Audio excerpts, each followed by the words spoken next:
Welcome back on the Leaders Who Care. As you know, we're on a mission to bring together some of the most caring leaders from every corner of the world in different backgrounds to share their great successes. But also, as you know, we care about how they achieved it. And today I have the privilege to welcome two great leaders from one of the most distinctive independent creative agencies in the world. StrawberryFrog, founded nearly 30 years ago. Wow, that's most businesses don't make it the first five. So I'd like to talk a little bit more about that as well. But StrawberryFrog was built on a radical idea that small senior teams could think outside the box, be creative, and outperform in every area anywhere around the world. So that vision became a reality under its founders, Scott Goodson here. Scott, welcome. Really great to have you today. And really looking forward to our conversation. StrawberryFrog, he has worked with some of the world's most recognized brands, including Google, Heineken, Coca-Cola, Mercedes, Walmart, and while remaining independent in the industry where most agencies have been sold, consolidated, or disappeared entirely. Scott co-created the movement thinking framework that applies the dynamics of societal movements to marketing and leadership, which has shaped campaigns and reached hundreds of millions of people globally. But today, Scott is no longer the CEO. He's made a rare and deliberate decision to step away from the role he created and handed the leadership to Steve Scutellaro, who stepped into the CEO position earlier this year.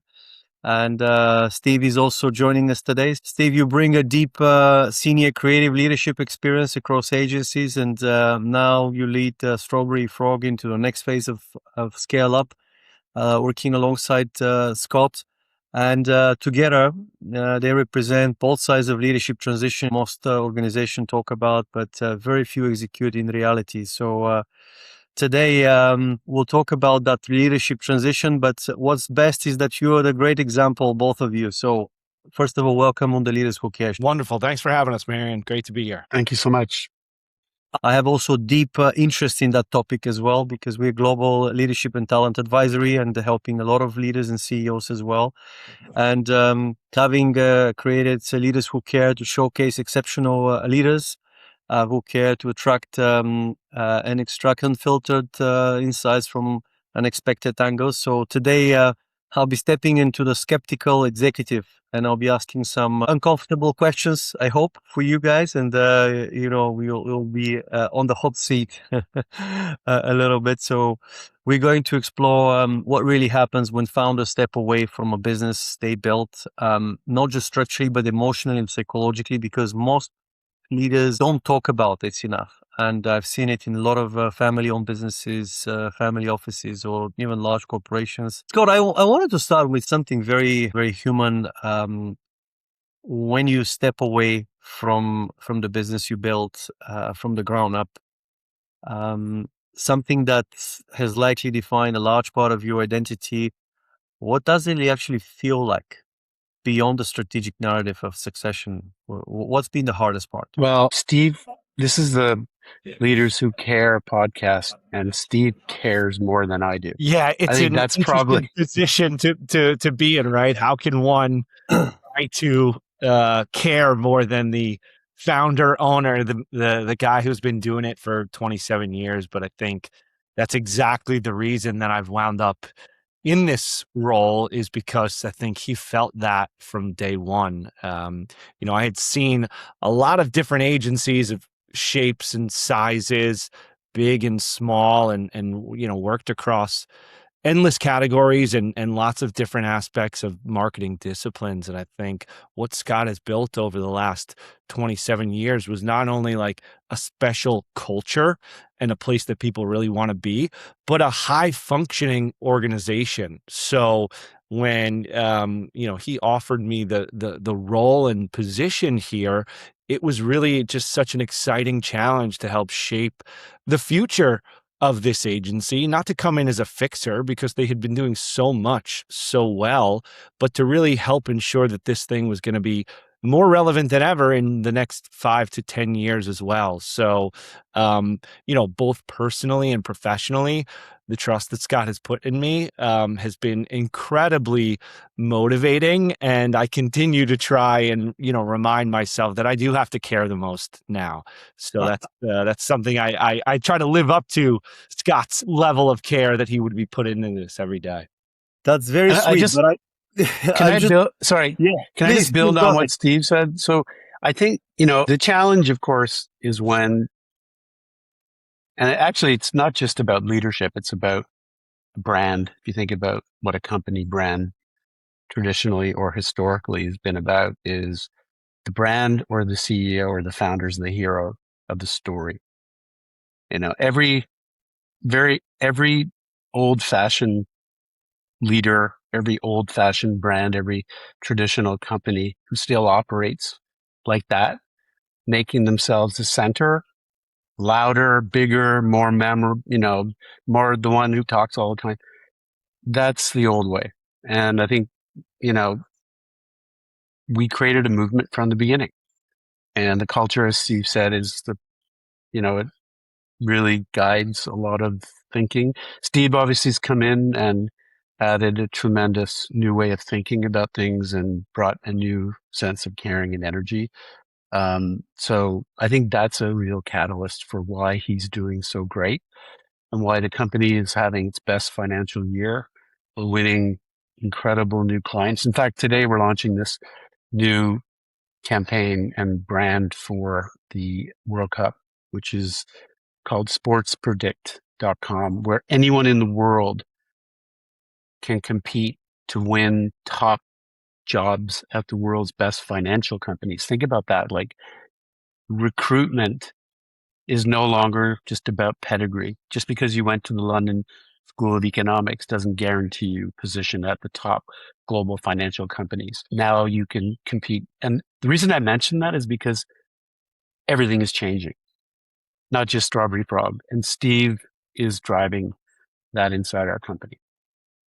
And I'm really sorry, but I don't buy some of this thing. I'm just trying to. How could Steve care more than you?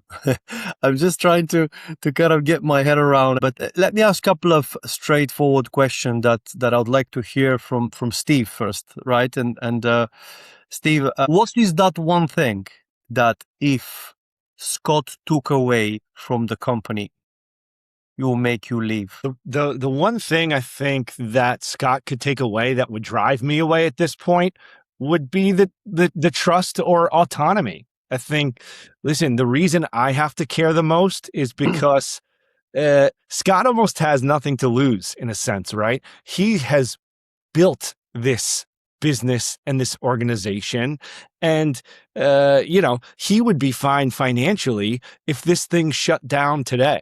But for me, I'm still building my career. I'm still making my mark on this industry. So the pressure is no longer on Scott. That's all been placed on me to deliver. And I know very acutely that you're only as good as your next win or your next quarter or the next work that you put out for this agency. And so especially the transition from, Scott, who was a creative by background and trade, and the way that he would run the organization and the emphasis that he had put on creativity, I think also adds to the consideration for me is having more of a business background and account management background. How am I making sure that I'm maintaining the integrity of what made this place so special, but also putting my fingerprint on it and living up to that challenge of making sure that I'm thinking about 5 years down the road, not just that next quarter, even though I know that Scott's going to be getting that report from our CFO and we're going to be having a conversation about it. So I think it's the pressure, if nothing else, that forces me to care the most. And then one more important question now, or is equally, is like related to your personal ambition. What is that one thing you want to add to the organization today that will make you like want to stay forever type of thing? Like what is that thing that you want to impact and make a difference? That mark you want to create for the business? I want to I want to drive the storytelling of Strawberry Frog 2.0, right? I think, Scott mentioned it before, and you mentioned it as well in the setup, this idea of movement marketing and the way that has really defined so much of what the agency has done before. And I think what I want to do is take that essence and idea and really make sure that we're putting it forward in a way that the market is really responding to positively. So what does movement marketing and what does modern marketing look like in 2026? And how do I help write that story? So to me, it's about trying to think about the legacy that I might leave on Strawberry Frog as a leader, and having a clear but cohesive transition from 1.0 to 2.0. I want to be the one who gets to do that. The opportunity is as big as the pressure, and I feel like I'm ready. Ready for that. And listen, Scott said the market is sort of telling us that we're doing the right things. Signing Infosys' global media and creative AOR, working now with John Deere, Northwell Health, the Cheesecake Factory. So we're stepping into new categories and attracting new and exciting global clients.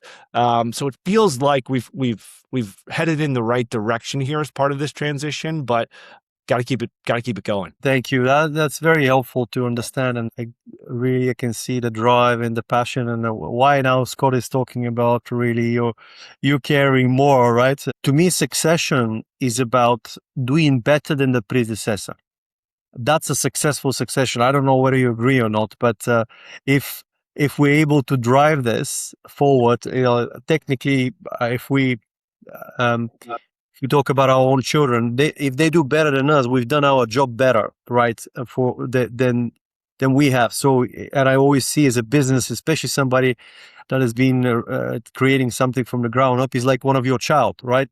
Scott, I don't know how you feel about the Strawberry Frog, but I certainly feel the same way about Dynamis. That it's something part of you that you want to succeed, and but I found very hard for founders to step back. I've heard a lot of really stories, and a lot of even with much larger businesses that are multi-billion in some cases. So we often hear that they say they step back or transitioned smoothly. But how honest is that language? Very curious what goes on because you've been full on, I guess, and building and doing all this. And how do you transition? What do you do once you step back?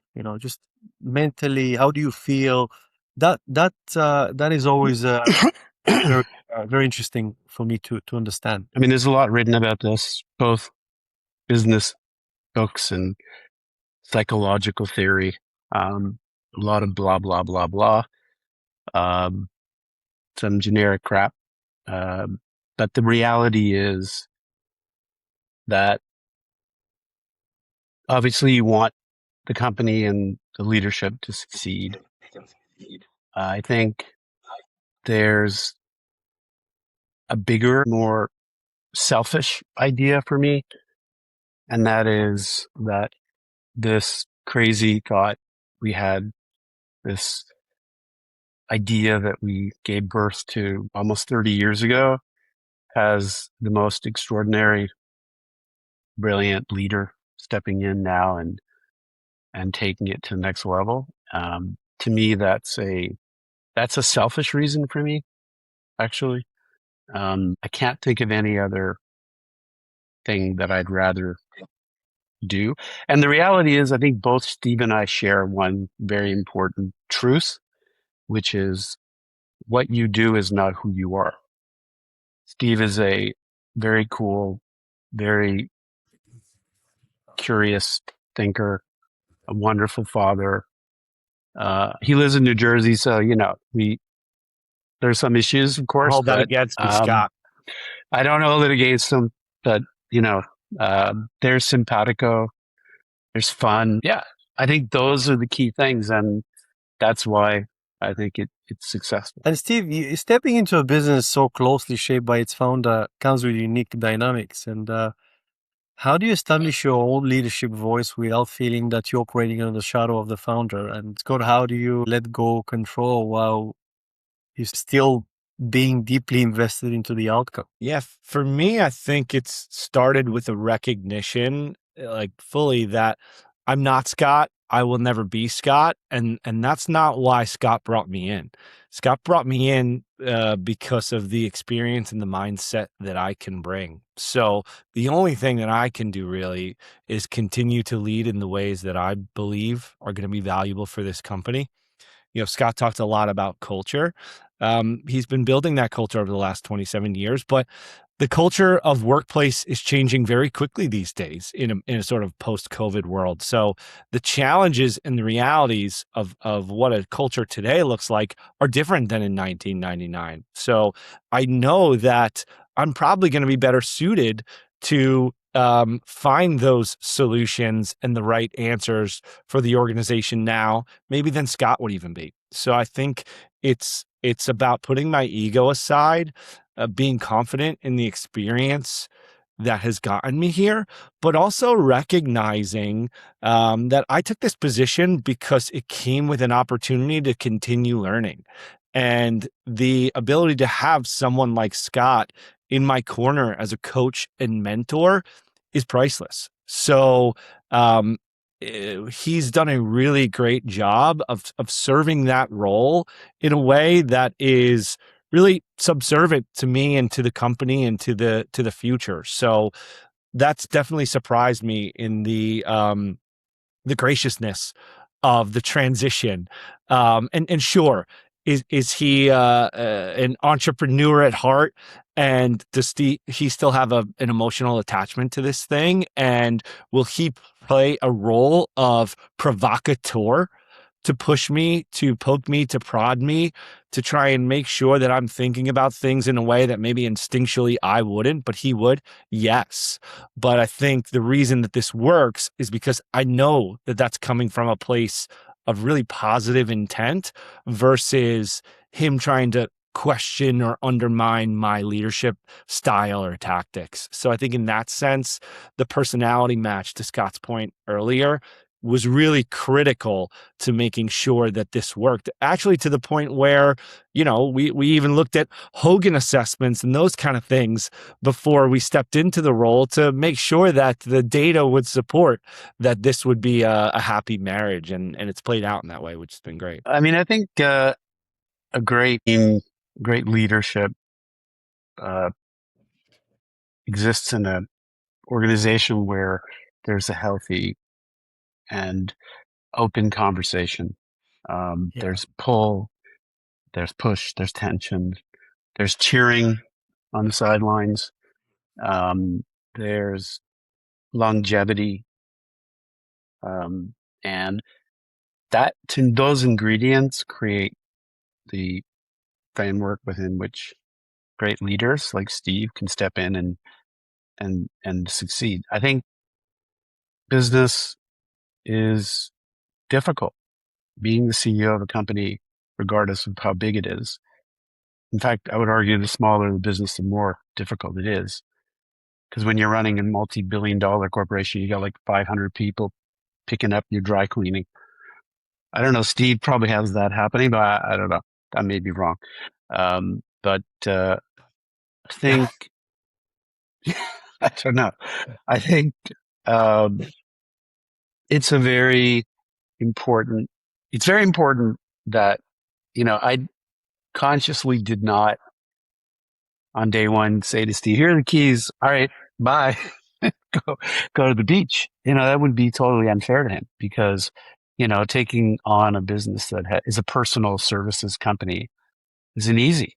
And it's not just about me. It's about, all the relationships, both within the organization and outside the organization. It takes time to build, his role and so forth. And at the same time, he runs this place. He's the CEO. He makes decisions. He is the ultimate, has the ultimate judgment on almost everything. So, my typical response is, he would say, what do you think? And I say, what do you think? No, what do you want to do? It's your call. That kind of dialogue, which I think is important. I'm just very curious. Why StrawberryFrog? What's the nature and the root causes of to name the business that way? Very kind of catchy. So, what's the background, Scott, of the name behind the company? The company was launched as an idea, and the idea was that in the old days, before electricity, in other words, almost 30 years ago, the only advertising agencies that were considered to be acceptable for big global brands were the big corporations. And we were like, that's a ridiculous idea. What a absolutely ridiculous myth. That's untrue. I mean, how many people does it take to screw in a light bulb? Not 700. So we said, you can actually do all you need to do with the internet, because in those days we did have the internet. You can work faster, smarter, better, do what huge companies need and want, just differently than these big corporate behemoths. So why would you, I mean, I wouldn't call this company Goodson, Scutellaro, or whatever. We thought, wouldn't it be great to not just bust the myth, but name it after a little red frog with blue legs who is competing and challenging the big corporate dinosaurs. That's not my word. That's what Ad Age called them back in the day. They were dinosaurs. Slow, bureaucratic, expensive, all the things that lead to bad creativity, lack of innovation, etc. So we chose the strawberry frog, which is an actual frog that lives in the Amazon Delta. And as I said, it's red with blue legs, so it's a rebel with genes. And we thought, what a perfect mascot for this new company of ours.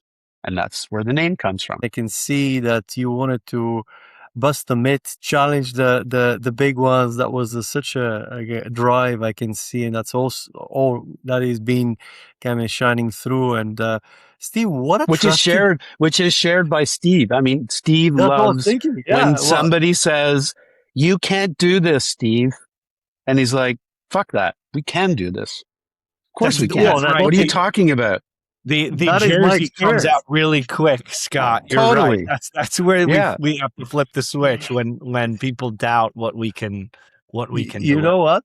I found a correlation with exceptional talent, or if we call it A players in this world, and being told they can't do it. They love a challenge to be told you can't be done. They just like, that's one of the major driver for exceptional talent. Of course, there are many other factors. Who is the leader? Who is the team? Is it scalable? What's the mission, values? There's so many other aspects. But I'm curious, Steve, to find out what attracted you, Ray, because I'm sure you've had a lot of options and other things, but what are the kind of things that really made it for you to jump and to join as in such a great mission? Yeah, it first and foremost, it was the reputation. I think both amongst brand marketers, but the agency world, StrawberryFrog is really thought of as a boutique creative forward agency that has been solving challenges in really innovative ways from day one. So in that sense, I was so positively predisposed to the brand that had been built that when the opportunity opened up, it was an easy yes for a conversation, at least, because the reputation really preceded itself. And as I sort of peeled the layers of that onion back, I saw very quickly that not only was there, a stable of really strong, long tenured clients across really interesting and emerging categories like technology, financial services, health and wellness. So there was such a strong foundation. There was a penchant for innovation, and there was a founder who was saying, listen, I'm ready. I want to take a step back. It's to Scott's point. He's not He's not hanging on the beach. He's working with us and still working around, but he wanted somebody who could put their fingerprint on it, and he made that clear from day one. So, and then when I met the team, it was a no-brainer. Fortunately, I had worked with a few of the folks in past lives, so not only did I know I was coming into a group of great people, but the shorthand was there immediately. So it wasn't a long time of getting used to the way they work and getting used to the people and the dynamics. I was able to understand the culture very quickly because I had worked with a few of those people before. And so all of the right elements were there to say, yeah, not only doesn't this not feel like a risk, it feels like there's significant upside and opportunity for myself. I think just to build, can I just build on what he said? Yeah. I think that, and I think this is true for Apple as much as StrawberryFrog. If you are offered a job, you have something to have. If you're offered an opportunity, a position gives you something to be, that's a much more interesting opportunity. When Steve Jobs stepped back and Tim Cook took over, that was the whole difference. It gave him something to be. Not that, Steve, you're Tim Cook. I mean, I think you have that, of course, intelligence and ability.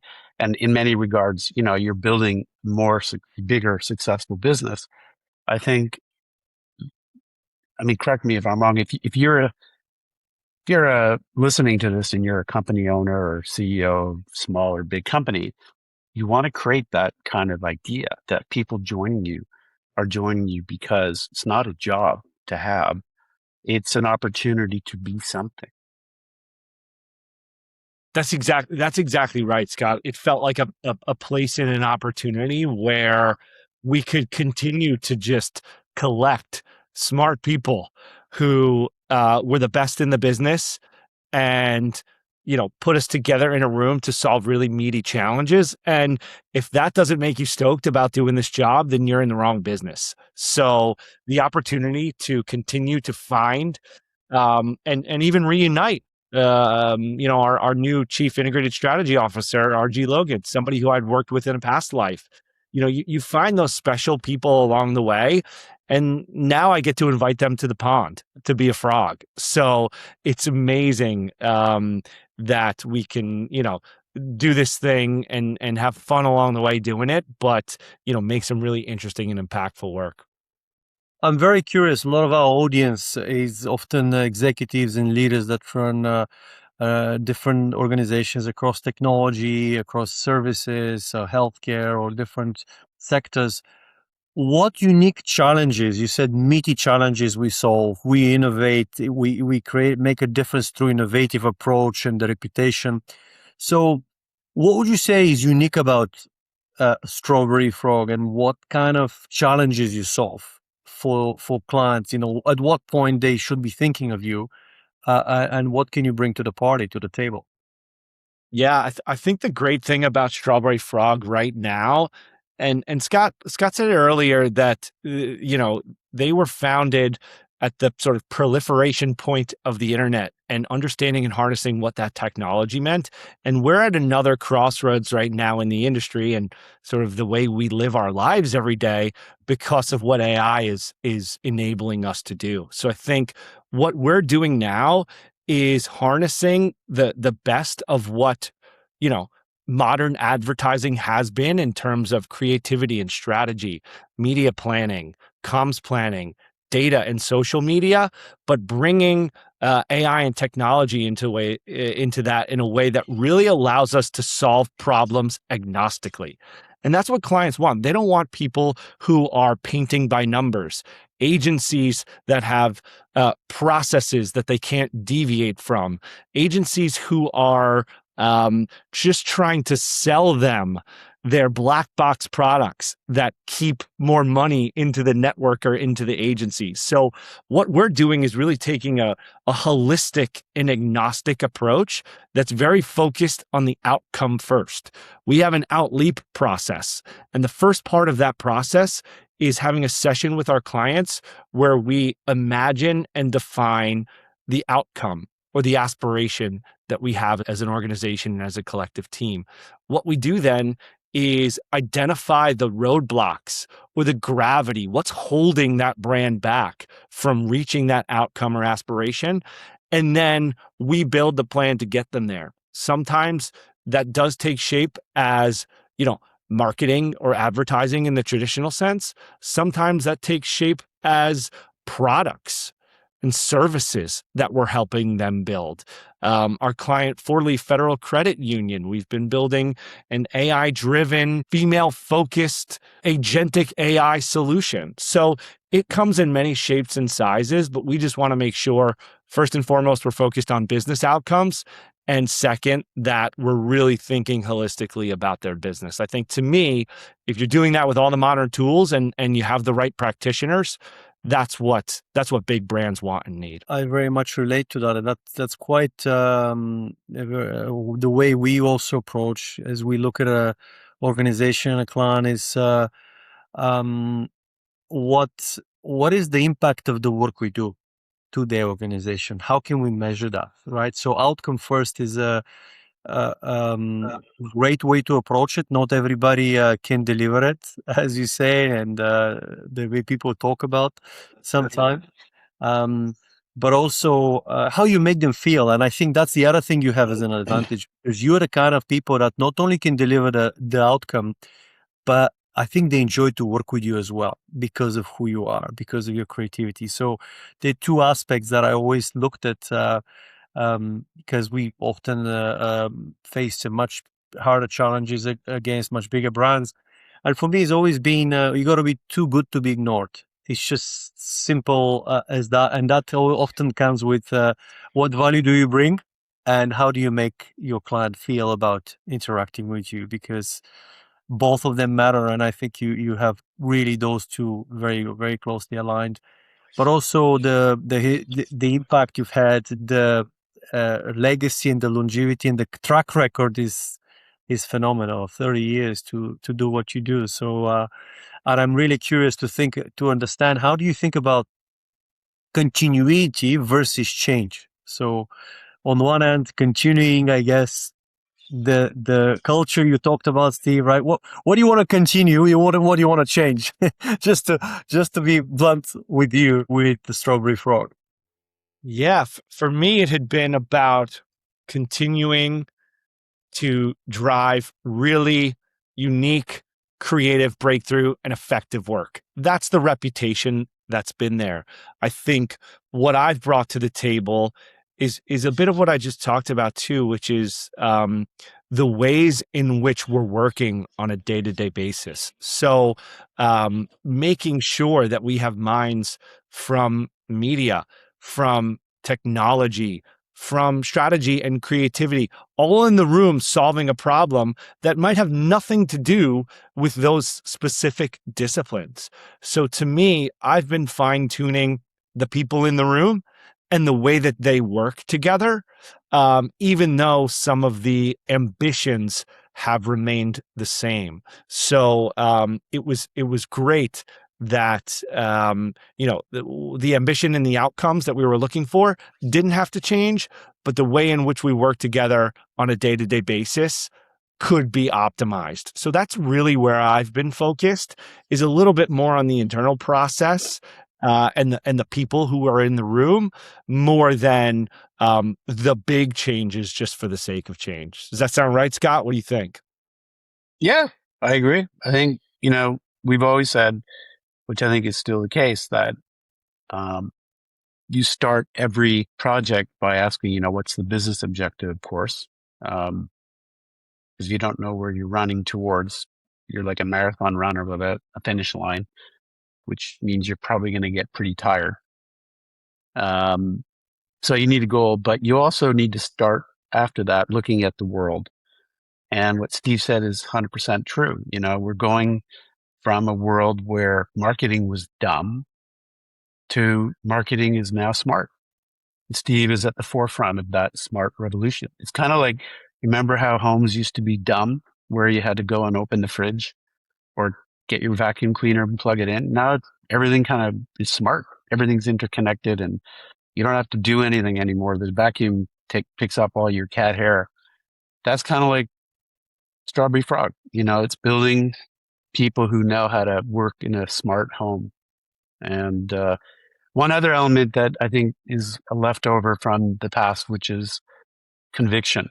I think Steve has great conviction, and everybody at the organization have a real sense of conviction, and they bring that with their expertise and know-how to every client problem. And I think our clients feel it, regardless of where they are from, whether they're from Manchester or Bulgaria. Isn't that where we're going after this podcast? Yeah, absolutely. You're coming to Sofia. Yeah. I'm not sure whether you want to be part of the Eurovision contest next summer, but you That's come amazing. before that. Yeah. That would be crazy.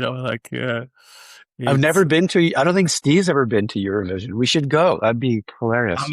I'm in. Let's do it. 100%.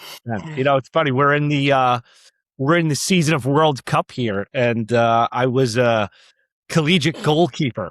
Played soccer at a very high level, and to me, the CEO role is very much like the role of a goalkeeper. 90% of that game, your job is communication and organization. You're looking at the field, trying to see the whole thing and put people in the right position to make the play when it comes to them. But 10% of the time, those most intense times where, your back is against the wall and against the goal, you've got to step up and make the play. So, and Scott is just like Pochettino on the sidelines there, coaching and offering his guidance. But, it's my job to be that leader on the field who is really making sure that the people are in the right places to succeed, but that I'm there as a last line of defense to make sure that things are heading in the right direction. Very interesting analogy. I really, really enjoy it. And actually, yeah. And you also have to jump and risk and try to save the goal, like when it comes, but also orchestrate, coordinate as much as possible. How do you stay aligned on vision and decision making when there's differences in perspective? On days, you resolve those without undermining the leadership and continuity of this new CEO, Scott and Steve. How do you tackle those? I think it's about values, and sharing the same, values, sharing the same BHOG, which means big, hairy, audacious goal. I think Steve and I both believe that honesty, whatever happens, we always tell each other the truth, that trust and mutual forgiving of mistakes, which are unavoidable, happen. There's an absence of fear. Carrots produce, and I'm not just talking about what we share, but it's what we have as a company culture. Carrots produce much better work than sticks. Acknowledgement of jobs well done. Openness, as Steve said, we have a really brilliant AI dude. He comes up with ideas, or sometimes from the head of media, or openness from where ideas come from, and also from Steve and the business leadership. Close involvement from the top. Steve is involved and knows what's going on. And I think also, I talked about conviction. I think we also both believe that nobody is allowed to waver in the belief system that we have, and more importantly, the belief in ourselves and our own ideas. So I think those values make it super easy to collaborate. Yeah, that's right. And I think in addition to value alignment, we've also focused on really specific governance and making sure that we're aligned as a team between Scott and I, but as a larger organization in terms of how, where, and when Scott needs to be involved and how regular that is or isn't, and what topics he does or does not want to expect to hear about proactively. So I think we've also, in addition to alignment at the highest level of values, tried to put a governance process in place eliminates any uncertainty in terms of the communication frequency and expectations. Well, I've got And one other thing I forgot to mention too, which Steve is really great at, is having a great sense of humor that allows everybody to have as much fun as possible in the interest of outstanding work and commitment to our clients. very interesting. And thank you for trashing out this topic together. Before, I have one really important practical guide or question to ask you. Thinking about leaders and founders who are thinking or considering to step back and preparing or want to prepare for their succession in a founder-led business, what would you say, Scott, they need to go through? What do they need to be honest with in order to, before they start the process? What actually determines that transition, whether it's working or fails? Because you don't do that every day, right? You do it once, hopefully successfully, or maybe more, but just thinking loudly, what would you say are those practical advices that they need to think of? Well, firstly, you should listen to this podcast multiple times, because I think there's a lot of good advice that Steve and I have provided. But when you've done that, it's what I said at the beginning. This is not about you as being the hero. If you're going to step back, which my advice is, do it, because it's actually really great. But to prepare, you really need to make the culture of the company the hero, the values. You need to have a really exciting, big, hairy, audacious goal. You need to be able to have an enemy that you're against and what you're for. In our sense, our enemy is this big corporate agency who, we can always beat. And we always do, actually. And, you need to establish that, because change doesn't happen if you're pushing it down inside an organization. It happens when you pull people up and you give them the opportunity to be bigger and do exciting things and let them take it to the next level. Change is not about obedience. It's not about direction, directives and mandates, and it's about beliefs. Think about it. Like, what makes you inspired as a person? Why do you want to join an organization? Why do you want to hang out with other people? That's applicable in the framework of a company that you are the founder of. If it's only about you, well, what happens when a tree gets chopped down? So to me, that's the most important. Everything else is secondary. And when do you know this was working for you, Scott? When this transition happened, how do you measure that success or failure? What are your kind of the KPIs for success that the succession is working? Listen, business has ups and downs. Most of the downs have nothing to do with the person who's holding your driver's wheel. They have to do with, who knows, like 100 things. Who's running the country? What's happening with the economy? What's going on in that client of yours? So all of those things have a huge impact.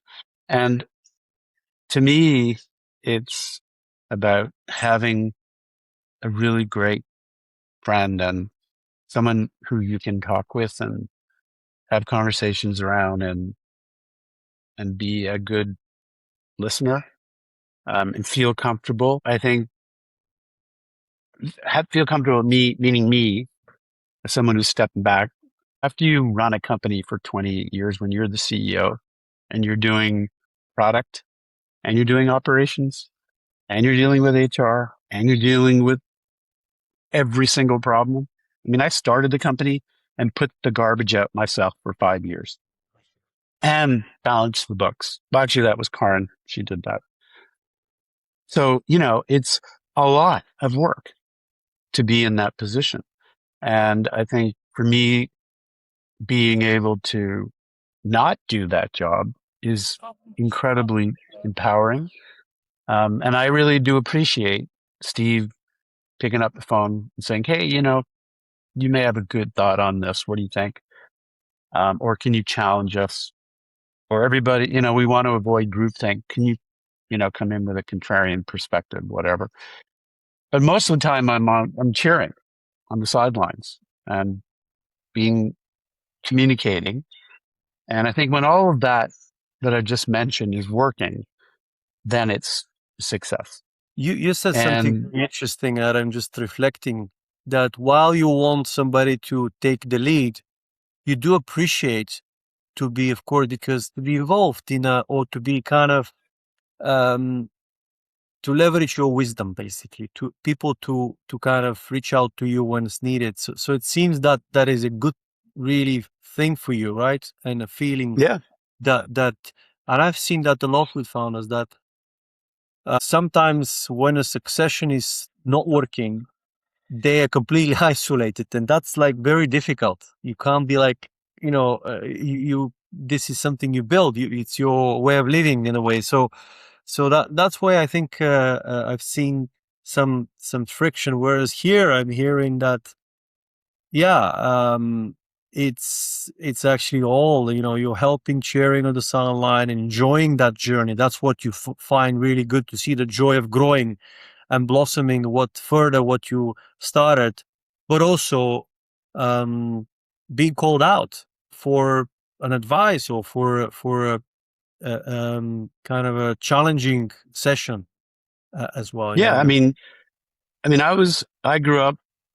My dad was a bit of an older father in that he was in the Second World War. He was in the Canadian Air Force during World War II and came back and took a few years to kind of get his, himself together, and married my mother in the 60s. And I was born. And I always admired the wisdom of older people. So when I started StrawberryFrog, I guess from my dad and his friends, they were all pilots, and they told me, these crazy stories from that period. And so when I started, Karn and I started StrawberryFrog,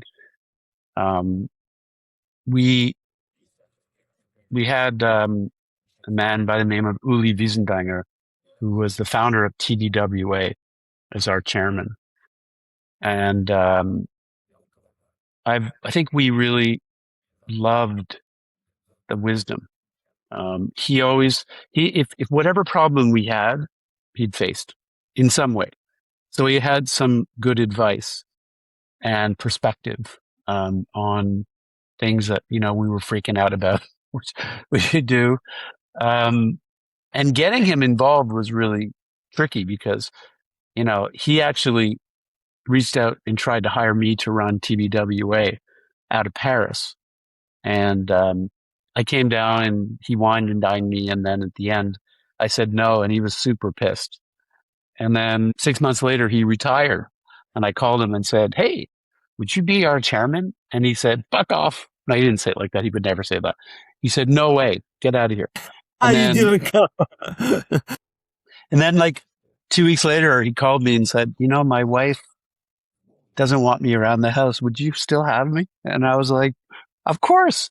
So we invited him up to Amsterdam because that's where we started. And we had a receptionist, and we hadn't really got the organization as perfectly organized as Steve has at StrawberryFrog today. But anyway, in those days, I asked the woman who ran the office, would you please organize a hotel room for Uli? He's coming up from Paris and really want it to be special. And, I don't want him to be uncomfortable. So anyway, he arrived and I drove him. He was staying at this hotel that, the big Hilton Hotel in Amsterdam, and let him off. And I came the next morning with my car to pick him up. And he came out of the hotel and I said, oh, hey, good morning. I'm so excited. We're going to spend the day together. You're going to see the company and all the people. And how did you sleep? And he goes, oh my God, I have never slept in a waterbed. And I was like, a waterbed? The Hilton doesn't have a waterbed. What are you talking about? He goes, well, I got to the hotel and they didn't have a reservation for me. So they called me a taxi who drove me about an hour south to this really wonderful hotel. I had never seen a receptionist in a leopard outfit and my room had mirrors on the ceiling and a waterbed. It was amazing. My wife would love it. And I thought, oh my God, he is going to get on a train and never come back. But and of course he did. But what I loved about him was he didn't get upset. He was rolling with it. And he understood the world more often than not doesn't work. And he was cool about it and made it a positive experience and ended up being our chairman for a decade. And as he got older, and just an incredible resource for us. And I don't know if I'll ever be as good as him, what he was to me, in terms of me to Steve, but I'm working on it. Wonderful. So one key advice would be as well to any organizations that are looking to grow and be successful and scale and do the things properly with succession is good mentors and good chairman, basically. I've also heard and have seen people sometimes step into from CEO to chairman position, but sometimes they step into an interesting role called chief vision officer. So I don't know whether or not you've heard or seen that. It's more about thinking about a vision and etc. I think it's different here, but I don't know what are your thoughts of people when they are doing step back and doing roles like this. I think for me, that's really becomes a shared responsibility. You know, Scott certainly still should and will play a role for us in setting a vision, but I think what I'm trying to build is an organization where the senior leaders all feel really responsible and empowered to help build that vision too. So I think to Scott's earlier point, we want to build an environment where it's not one person's job, a chief vision officer, to set and build that vision. Sure, it probably relies ultimately with somewhere between Scott and I to really cement that and build it. But that needs to be shaped and input by the other smart senior folks that we have the organization. That's why they're there. So we want to build an environment where, you know, Bucket, the janitor, could help us set the vision if he's got something smart to say, or a junior account executive or creative. We want to collect people who have a point of view, who have conviction, and are unafraid to bubble up good ideas. So we just sort of collect and organize the smart thoughts from everybody and try to put that forward in a way that's going to be the vision that sets this company on the course for the next 5 years. That's at least the way I think about it, Scott, right? 100%. I think Steve hit it. I think that's, you know, the old world is finally visibly dying, and good riddance. You know, we look at the past and think, oh my God, it was so great. Well, no, it had a lot of challenges, and the new world is taking shape. And yes, Steve has the vision, and he's earned where he is. And, you know, to me, that's thrilling. What, you know, you can't be the CEO of a company today and not have visions and not understand what's going on in the world. You know, you can't ignore it. You can't skip it. You can't look at, you know, block it out. You got to call it out. You got to build towards it. You got to give people opportunities. Steve is CEO. He's chief vision officer. He's chief shoulder to cry on. He's chief goalkeeper. He's chief cheerleader. You know, he's all of those things. And to me, they're all in one. Even if you have the title chief vision officer and there's someone else with that title, you still Steve needs to be that. I'm not chief vision officer, and I wouldn't take that job. That's not my job. My job is completely different than that. And that's the best thing that ever happened to me. Gentlemen, thank you so much for really thrashing out this topic in more details. I think it's been tremendously helpful to hear from both of you how you feel, how a successful transition looks like, what are the challenges that you go through, and even both mentally, thinking about really what do you do next, role and responsibilities. It's been really very helpful, but also really inspired by the value and the culture of what you build with StrawberryFrog. If anyone of our audience would like to get in touch with you, what is the best way to connect with you? Should I Just give them reach your out. home address, Steve? Can we give them your home Yeah. address? Well, why don't we start with Sorry, go email ahead. and see how it goes from there? But yeah, LinkedIn, maybe we're LinkedIn. here. Yeah, that's right. LinkedIn, Steve at strawberryfrog.com. It's not a big secret. So, we're happy to connect with other smart folks out there who have questions, want to work together, or just jam. And we're going to have a competition. We're going to have a competition to see how many emails Steve gets from Manchester or from Bulgaria. And in the end, we're going to tabulate and see. We're going to have a world winner.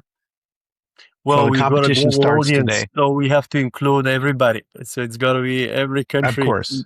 More That's than cool. 200 Yeah. countries in the world. So, yeah, but now I'll be curious to see the ways like where we've inspired really most. And really, really been an honor to have you today. And I wish you all the best. Bless you and StrawberryFrog and the work of your hands, gentlemen, and your teams. So it's been a really pleasure to spend the time today, and all the best. Thank you. Yep. Thanks for the time. Thanks so much.